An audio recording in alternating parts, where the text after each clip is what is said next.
नमस्कार दोस्तों, मेरा नाम सुमित त्रिपाठी, आप सभी का स्वागत करता हूँ। अच्छा, मैं एक स्टोरी बताने वाला हूँ आपको और वो काफ़ी इंटरेस्टिंग स्टोरी है। क्या है कि मैंने किसी दोस्त से उधार लिया था और मैं उससे कई दफ़ा उसे बोला कि मुझे पैसे रिटर्न कर दो, मुझे पैसे रिटर्न कर दो, बट वो दोस्त तो पैसे रिटर्न करने के लिए तैयार ही नहीं है। और आज भी मैं अभी जस्ट मैसेज भी कर रहा था उसको कि यार मुझे मेरे पैसे तो लौटा दो, बट कोई रिवर्ट नहीं है उसका। तो क्या होगा ये? एक एक तरह से मेरे लिए तो मेरा पैसा तो डूब ही गया ना। क्यों ना मैं ऐसा काम करूँ कि मैं अपने पैसों को मैनेज करूँ अच्छे से, और अगर ऐसी कोई चीज़ हुई भी तो मुझे वो डायरेक्टली हिट ना करे। मतलब मुझे पता है कि मैंने अगर लेट्स से कि कुछ लोगों को उधार दिया है, तो यहाँ से उम्मीद है कि ये बंदा पैसे रिटर्न तो नहीं करेगा मुझे, ठीक है? तो आज यही हम सब पढ़ने वाले हैं, जिसका नाम है रिसीवेबल मैनेजमेंट। और इसके बाद हम एक और टॉपिक पढ़ेंगे जिसका नाम है कॉस्ट ऑफ कैपिटल। तो ये 2 टॉपिक आज हम फाइनेंशियल मैनेजमेंट के अंदर में ये कवर करने वाले हैं। और उम्मीद है कि आपको ये टॉपिक काफ़ी इंटरेस्टिंग लगेगा। ये छोटी-सी स्टोरी थी, मुझे उम्मीद है कि स्टोरी पसंद नहीं आई होगी आपको, बट कोई दिक्कत नहीं है। आपको प्रॉब्लम और किस तरह से सॉल्व करते हैं बस वो पसंद आए, और आपको जो भी मैंने समझाया वो समझ में आए, बस मेरा मकसद पूरा हो जाएगा। तो चलिए शुरुआत करते हैं हम एक प्रॉब्लम से यहाँ पर उसके पहले एक छोटा-सा बेसिक कॉन्सेप्ट, अगर आपको याद है तो ठीक है, नहीं याद है तो एक आपके लिए एक रिवीजन हो जाएगा। तो ये याद रख लीजिएगा कि जब सेल्स जो होता है ना, जो भी सेल्स करते हैं, उसमें आप वेरिएबल कॉस्ट को माइनस करेंगे, तो आपके पास जो वैल्यू बच के आता है वो होता है कंट्रीब्यूशन। और उसको अगर फिक्स्ड कॉस्ट से माइनस करेंगे तो आपके पास जो बचा लास्ट में वो होता है प्रॉफिट। फिर पीवी रेशियो क्या होता है? पीवी रेशियो होता है आपका कंट्रीब्यूशन डिवाइडेड बाय सेल्स। और variable cost to sales ratio क्या होता है?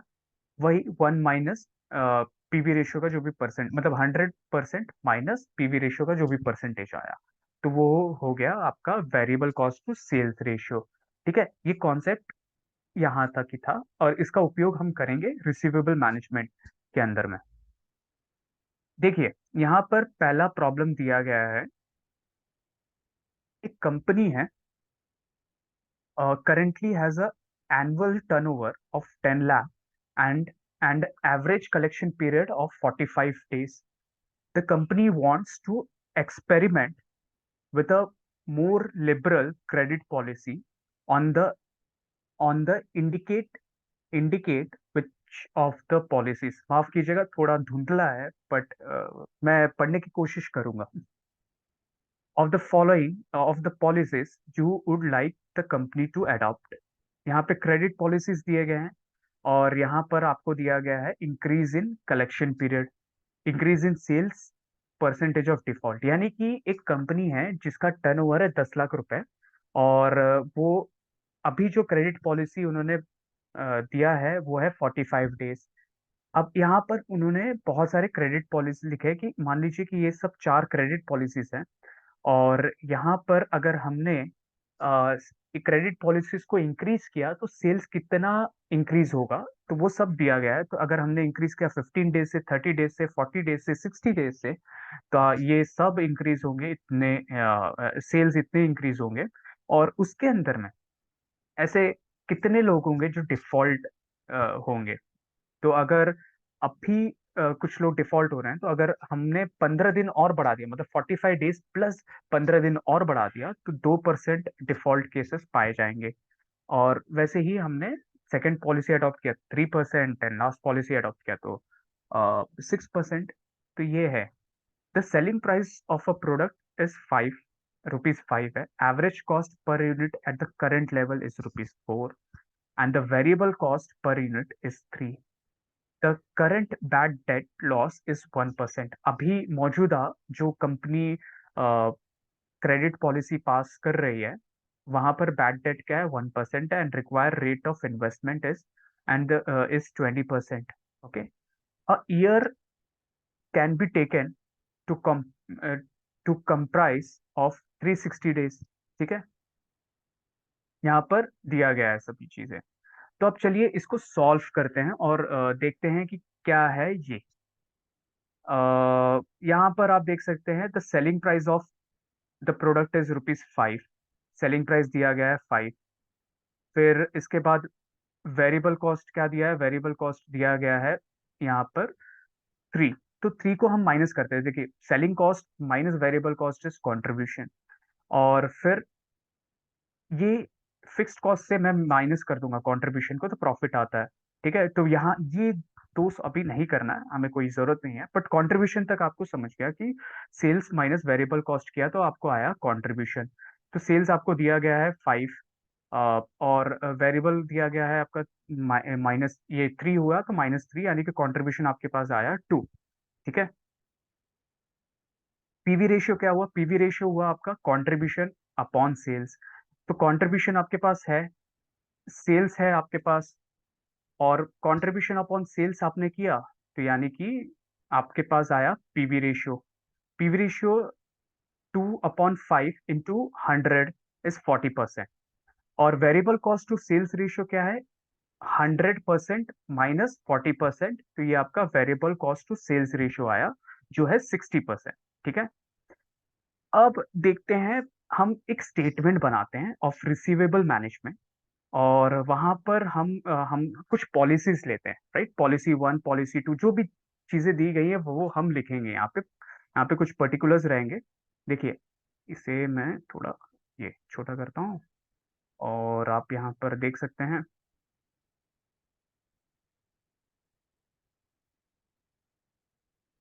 हाँ, तो यहाँ पर देखिए रेगुलर, फिर पॉलिसी 1, पॉलिसी 2, पॉलिसी 3, पॉलिसी 4, इस तरह से पॉलिसी दिए गए हैं। और यहाँ पर क्रेडिट पीरियड है। देखिए क्रेडिट पीरियड, पहले हमने क्या किया, क्रेडिट पीरियड लिखा कितना था, स्टार्टिंग में कंपनी का 45 डेज है। फिर अगर हमने 15 डेज, मतलब 45 प्लस 15 बढ़ाया तो 60 डेज हुआ। 45 प्लस 30 बढ़ाया तो 75 हुआ। 45 प्लस 40 बढ़ाया तो 85, एंड प्लस इज 105।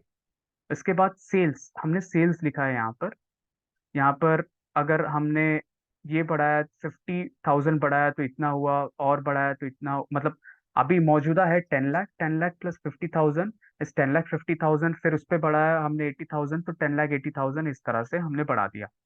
कंट्रीब्यूशन हमने ऊपर देखा, तो कंट्रीब्यूशन, सेल को मल्टीप्लाई करेंगे कंट्रीब्यूशन से। ठीक है, तो सेल्स हमारा क्या है, सेल्स हमारा है यहाँ पर जो लिखा गया है ये सब सेल्स है, उसको कंट्रीब्यूशन, यानी कि 40% क्या होता है, 4 लाख। 10 लाख का 40% इज 4 लाख। ठीक है, यहाँ पर आप लिख देंगे सब चीजें। लेस बैड डेट, डेट कैसे करेंगे हम, हमारे पास देखिए मौजूदा क्या लिखा है, 1% है, तो 1% of 10 lakh is -10 lakh. I mean, क्योंकि हम माइनस कर रहे हैं इसलिए माइनस का साइन लिखा है। ठीक है, ताकि हम सब्ट्रैक्ट कर लेंगे। तो -10 लाख है, फिर 2% लिखा है, 2% ऑफ जो भी हमारे पास ये ये वैल्यू आया सेल्स का, उससे मल्टीप्लाई कर देंगे, और 3% इंटू सेल्स करेंगे, जो भी वैल्यू आया वो लिखेंगे। फिर 4% इंटू सेल्स, फिर 6% इंटू सेल्स। ठीक है, यहाँ तक कर लिया। इसके बाद ये देखिए, ये जो मैंने हाईलाइट किया है, इसका वर्किंग नोट प्रिपेयर करेंगे। पहले हम वर्किंग नोट यहाँ पर प्रिपेयर करेंगे। तो वर्किंग नोट किस तरह से, पहले हम लिखेंगे वापस से regular, policy 1, policy 2, policy 3, policy 4। Credit period हमने लिख दिया 45, 60, 75, 85, 105। हमने सेल्स लिख दिया यहाँ पर। ठीक है, सेल्स लिख दिया है। फिर डेटर्स हमने लिख दिए हैं। अब सेल्स लिखने के बाद हमने डेटर्स लिख दिया। डेटर्स कहाँ से आया, तो डेटर्स आएगा सेल्स इनटू जितना क्रेडिट पीरियड आपने दिया, डिवाइडेड बाय 360। सेल्स इनटू जितना भी क्रेडिट पीरियड है, डिवाइडेड बाय 360 कर दिया, तो ये हो गया डेटर्स आपका। फिर इन्वेस्टमेंट इन डेटर्स कितने हुए आपके, इन्वेस्टमेंट इन डेटर्स आपके 60% पे हैं, तो 60% कितना हो गया, 1.25। जो भी डेटर्स है आपका, 1.25 इंटू 60% करेंगे। ठीक है, पहले आपने क्या किया, डेटर्स इंटू मतलब जो भी sales into days divided by 360, ये आपका हो गया डेटर्स।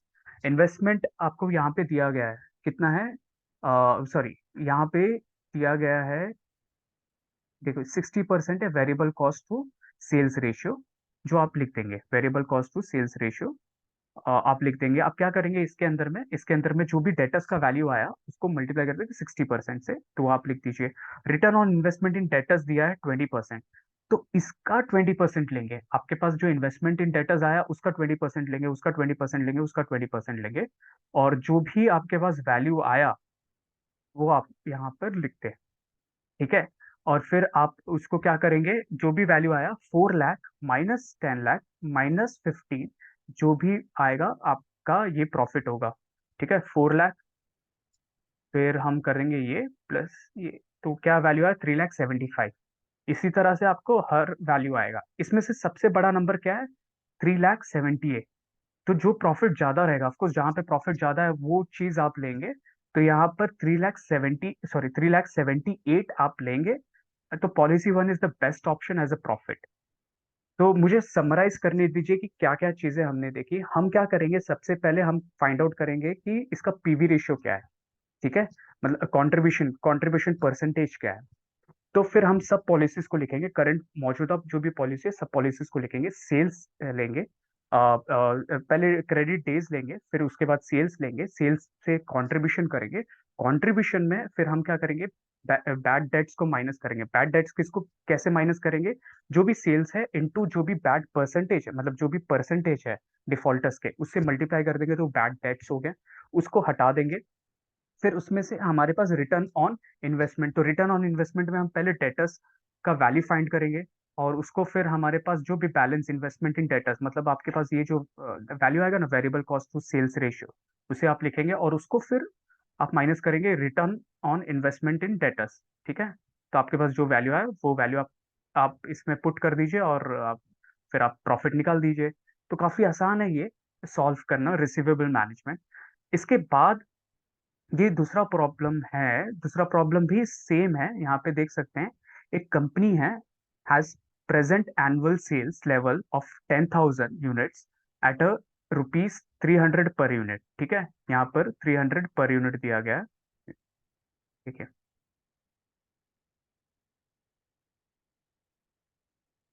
यहाँ पर 300 पर यूनिट दिया गया।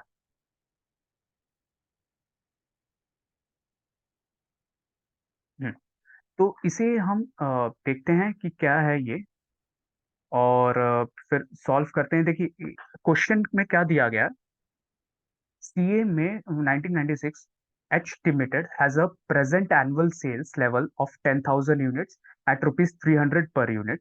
The variable cost is rupees 200 per unit and the fixed cost amount to rupees 3 lakh per annum. The present credit period allowed by the company is 1 month. The company is considering a proposal to increase the credit period to 2 months, and 3 month has made the following estimates. C credit policy दिया गया है, estimated 1 month दिए गए हैं, propose दिए गए हैं 2 month, 3 months. ठीक है, इंक्रीज इन सेल्स, मतलब कितना इंक्रीज इन सेल्स दिया है, परसेंटेज ऑफ बैड डेट्स दिए हैं यहाँ पर। अगर एक यहाँ पर एग्जिस्टिंग 1 मंथ में कितना 1% है, फिर प्रपोज्ड 2 मंथ के लिए 15% इंक्रीज होगा अगर हमने 2 मंथ किया, और 3 मंथ किया तो 30% सेल्स इंक्रीज होगा, और 3% हमारा बैड डेट, और 5% हमारा यहाँ पे 3 मंथ में ये है। There will be an increase in the fixed cost by ₹50,000। हमारा जो फिक्स्ड कॉस्ट अभी मौजूद है वो बढ़ जाएगा 50,000 on an account of increase on sales beyond 25, मतलब 25% से ज्यादा, यानी कि इसमें थर्ड मंथ में, तो हमारा जो फिक्स्ड कॉस्ट है वो बढ़ जाएगा 50,000 of present value. The company plans to pre tax return of 20% on investment in receivables. You are required to calculate the amount, the paying credit policy for the company। ठीक है, इस तरह हम अभी कैसे सॉल्व करते हैं उसे देखते हैं यहाँ पर। देखिए, पहले हम सेल्स, हमारे पास सेल्स का वैल्यू दिया गया है, यहाँ पर सेल्स सेल्स दिया है और 300 पर यूनिट। फिर वेरिएबल कॉस्ट क्या दिया है, 200 दिया है, तो कंट्रीब्यूशन आएगा, पीवी रेशियो आया क्या, कंट्रीब्यूशन अपॉन सेल्स। फिर variable cost to sales ratio is 2/3, मतलब उसका 1 - 1/3 इज 2/3। फिर स्टेटमेंट अब बनाएंगे, सेम क्रेडिट पीरियड लिखा 1 मंथ, 2 मंथ, 3 मंथ। फिर सेल्स हमने लिखा, यहाँ से सेल्स कितना हुआ है 30,000, अच्छा 30,000 हुआ है। इंक्रीज कितना होगा 15%, यानी कि 30,000 का 15% कितना होता है, 30,000 प्लस 30,000 इंटू 15%, यानी कि 3/4। फाइव फाइव, राइट, इतना वैल्यू आया। फिर उसका 30%, यानी कि करंट सेल्स का अगर मैंने 30% बढ़ाया, 30% अगर हमने पढ़ा है तो ये इतना वैल्यू आया। इस तरह से हमने ये सब लिख दिया, कंट्रीब्यूशन हमने मल्टीप्लाई कर दिया, सेल्स से मल्टीप्लाई कर दिया। और बैड डेट्स क्या होता है, सेल्स इंटू जो भी परसेंटेज है, 1% है, फिर सेल्स इंटू जो भी परसेंटेज है वो परसेंटेज लिख दिया। और सेल्स इंटू, देखिए यहाँ पर सेल्स इंटू जो भी परसेंट है 5% लिख दिया। अच्छा, फिक्स्ड कॉस्ट हम कहाँ पे लेंगे, जहाँ पे सेल्स 25% से ज्यादा बढ़ रहा है। तो 25% से ज्यादा बढ़ रहा है यानी कि यहाँ पर तो हमने बैड डेट्स माइनस कर देना है इसमें। और रिटर्न ये कैसे आएगा, return on investment in debtors. तो ये सेम जैसे कि हमने पहले किया था, हम क्रेडिट पीरियड लेंगे, सेल्स लेंगे, डेटर्स लेंगे, फिर उसको इन्वेस्टमेंट डेटर्स लेंगे। डेटर्स कैसे आता है, sales into credit period divided by month. यहाँ पर मंथ है, वहां पर क्या था, वहां पर 365 डेज था। उसीलिए यहाँ पर पिछले सम में आप देखेंगे तो 360, क्योंकि क्वेश्चन में 360 ईयर्स लिखा है, 360 सॉरी 360 डेज लिया है।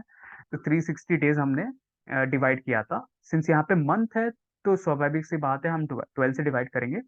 और फिर इसके बाद हमारे पास जो इन्वेस्टमेंट है, मतलब डेटर्स पे मल्टीप्लाई करेंगे, जो भी वैल्यू आएगा इन्वेस्टमेंट इन डेटर्स क्या होगा, डेटर्स से मल्टीप्लाई करेंगे तो ये आएगा। फिर उस पे हम मल्टीप्लाई करेंगे 20%, मतलब उसका 20% लेंगे तो return on investment on debtors आएंगे।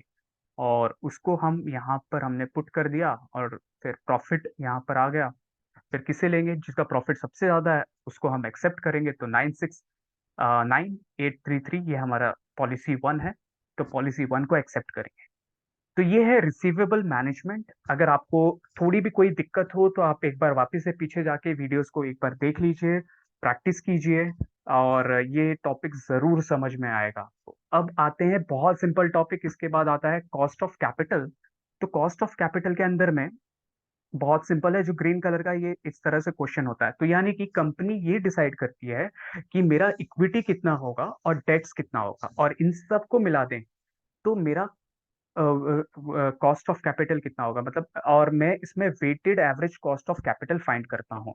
वेटेड एवरेज मतलब आप वेट देते हैं किसी को, तो आपका इक्विटी कितना होगा और आपके पास डेट्स कितने होंगे। जरूरी नहीं कंपनी अगर सिर्फ डेट ले, तो प्रॉब्लम क्या है कि उस वो लाइबल हो जाएगी, उसको इसकी लाइबिलिटीज बढ़ जाएगी पे करने का। और कंपनी के पास अगर ज्यादा इक्विटी होगा तो प्रॉब्लम ये हो सकता है कि उसका कॉस्ट बढ़ जाए। तो इन दोनों को बैलेंस करना बहुत इंपॉर्टेंट है। तो उसके लिए हम क्या करते हैं, हम weighted average cost of capital से पता लगाते हैं कि एक कंपनी का इक्विटी और डेट्स किस तरह कितना है, राइट, वो फाइंड आउट करने की कोशिश करेंगे। तो यहाँ पर क्वेश्चंस दिए हैं, जो भी सोर्स ऑफ कैपिटल है, आपके पास इक्विटी है, शेयर कैपिटल है, अर्निंग्स है, डिबेंचर्स है, ठीक है। आपके पास अमाउंट ऑफ बुक वैल्यू रहेगा और उसका परसेंटेज रहेगा कि कितना परसेंटेज है, उसका कॉस्ट कितना है। ये सब चीज आप लिख लीजिएगा। फिर आप वेटेड कॉस्ट में उसको मल्टीप्लाई कर दीजिएगा, मतलब अमाउंट को कॉस्ट से मल्टीप्लाई कर दीजिए, और फिर टोटल इनको ऐड कर दीजिएगा तो वो हो गया वेटेड कॉस्ट, और अमाउंट बुक को ऐड कर दीजिएगा तो वो हो गया अमाउंट बुक, ठीक है। तो वेटेड कॉस्ट क्या हुआ, weighted average cost of capital क्या हुआ, weighted cost upon amount. Weighted cost मतलब 8 लाख अपॉन अमाउंट, तो ये हो गया आपका weighted average cost of capital. Solve हो गया प्रॉब्लम, इतना ही करना है आपको कॉस्ट ऑफ कैपिटल में, ठीक है। अच्छा, कहीं कहीं ऐसा भी प्रॉब्लम आ सकता है कि आपको बुक वैल्यू दिया रहेगा, मार्केट वैल्यू दिया रहेगा, तो आप क्या करें, पहले बुक वैल्यू और कॉस्ट और सोर्स ऑफ कैपिटल का यूज करके वेटेड कॉस्ट और फिर आपका weighted average cost of capital find करें उसका। और फिर उसके बाद आप मार्केट वैल्यू को यूज करें, मार्केट वैल्यू लिखे, कॉस्ट लिखे, वेटेड कॉस्ट, और फिर मल्टीप्लाई कर दीजिएगा। जो भी वैल्यू आएगा आपका वो weighted average cost of capital हो गया। तो मुझे आशा है कि आपको यहाँ तक समझ गया होगा कि किस तरह से हमने रिसीवेबल मैनेजमेंट किया और फिर उसके बाद कॉस्ट ऑफ कैपिटल किया। कॉस्ट ऑफ कैपिटल काफी आसान है। अगर कोई दिक्कत होगी तो मुझे जरूर संपर्क कीजिएगा, और मुझे उम्मीद है आपको ये टॉपिक जरूर समझ में आएगा। आप सबका शुक्रिया, और चैनल को सब्सक्राइब करना ना भूलिएगा। शुक्रिया।